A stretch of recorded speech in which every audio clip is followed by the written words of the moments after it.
if I've got an opportunity, I would like to tell you, we're talking about mandates today. I think it's very important for people to understand, and the commissioners who have received my submission to understand, the general zeitgeist out there is that the mandated who refuse to take the product are definitely at the time, they were scorned.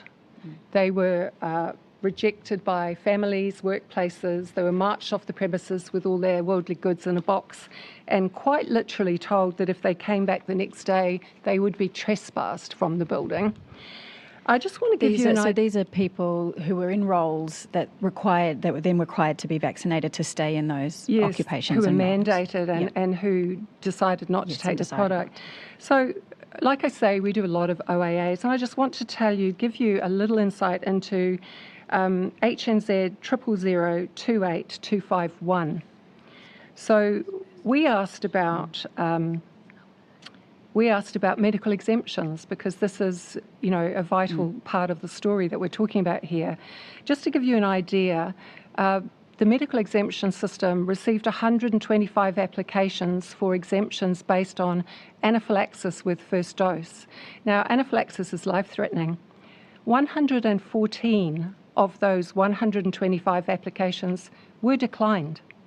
So each of those people faced the decision of taking the second dose and potentially dying, or being marched off the premises with all their worldly goods in a cardboard box. We also had 119 applications from people who developed myocarditis with their first dose, and 76 of those were declined by the medical exemption system. We had 215 applications for serious adverse events with a previous dose.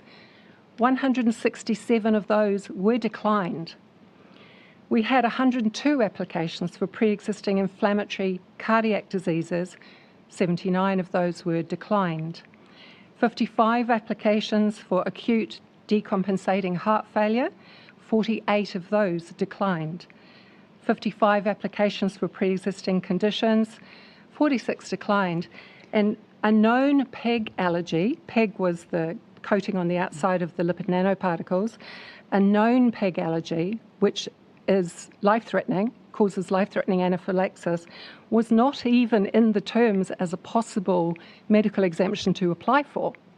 If you had a known PEG allergy, you were to make a specialist appointment with an immunology clinic or in an emergency room to have a crash cart and a resuscitation team with you while you took the product that was known to potentially have the ability to kill you. And at the same time as Pfizer themselves, in their technical data sheets, were saying nobody with a known PEG allergy must take this product. So that just gives you an insight into the reality that so many of our mandated were living.